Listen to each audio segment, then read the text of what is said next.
In this video, we'll go over how to submit your results when you did an online portfolio objective. That's where you taught an EL Civics objective online and there wasn't an oral assessment at all. It was all items that were in Canvas, like Canvas quizzes or assignments. So to get your scores to us, you have two options. First, we have sent you an Excel file or Google Sheet that looks like this, where you can enter in your students' names, their ID numbers, and then you'll just enter in the score that they received for each of these official tasks. And you would get these scores from Canvas. As you're entering those scores, their scores will be tabulated. The total will be summed up in the last column here, and you'll see their total score there. If they got enough points to pass, you will see it highlights in green automatically. So, and it also will notate the number of points needed to pass for your grade level. However, this can be a little bit time consuming entering in all these scores. For the student name and ID, you can just copy and paste from a downloaded roster file as well. But if you'd like to use the Canvas gradebook to submit your results, you're more than welcome to. And that's what I want to show you for this next portion. If you want to use the Canvas gradebook option, you'll go to your course and click Grades.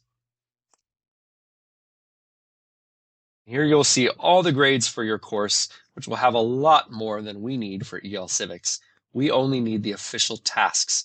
So you'll need to do a couple things. One option is you can apply a filter. If you did all of your EL Civics assignments in a specific module, you're welcome to go and choose that module, and it will just make it so there's less to go through and delete. I'll do that for this example here. And once you have your gradebook selected, you'll click Export in the top right corner, and you can export current gradebook view. If you don't have any filter applied, you can just do Export entire gradebook. I'll click that, and it will begin to download. And once it's ready, you can open up that file, and that will be an Excel file to see here. It looks rather complicated. And so here's a couple of tips to make it a little bit easier to work with. First, this top line has a lot of text, and you can't see what most of them say. So I would recommend selecting row number 1, and then selecting the button Wrap Text at the top. Click that, and it will lengthen each row so that all of the text can be seen for each of these items. Now I can see what items I need and which ones I can delete. I want to keep the official tasks, so this is official task number 1, but other items that don't have the official task name can be deleted. So I can select this column, and I can click Delete. And I can also select a column and hold down the Command button or the Control on Macs or the Control key on Windows, and go through and select any items that I don't need. Here's official task 2, I need that. Here's one I don't need. Here's official task 3, I need that. I don't need this. Here's task 4 and task 5, I need those.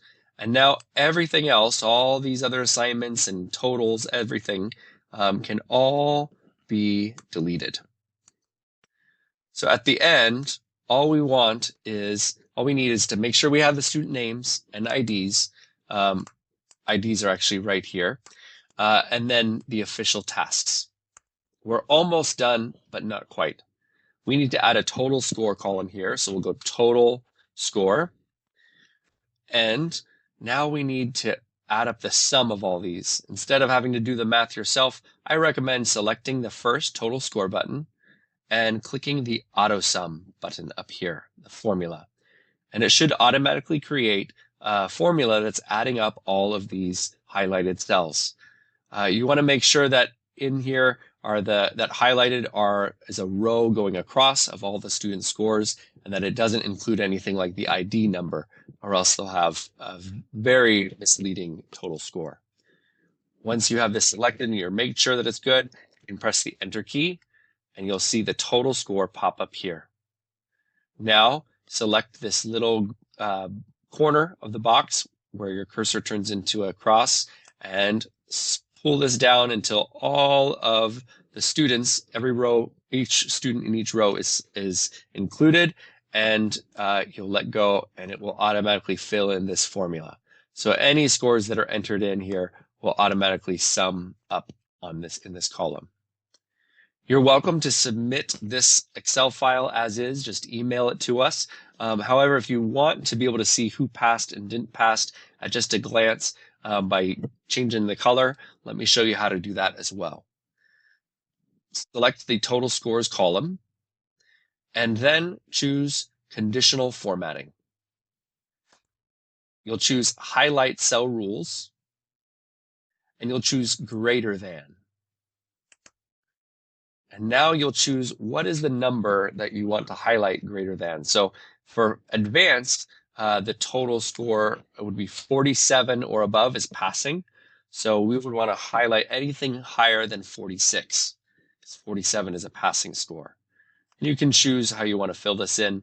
We like to use green for passing, and then click OK.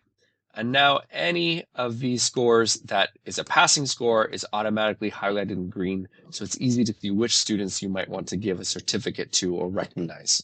For example, if I have 42 here, and then I got another 5 points for this one, we'd have 47, which is passing, and it highlights in green. Send this Excel file to Brian Hicks or to Stephanie Thomas or Amanda Simons, the EL Civics team, and we will confirm that we received it. And that's how you submit your ESL or EL Civics results to us when you do this portfolio objective. If you have any questions or need some help, we are happy to Zoom with you, and we can even walk you through the steps on Zoom together. So don't be afraid if there's too many steps here. We're happy to work with you one-on-one.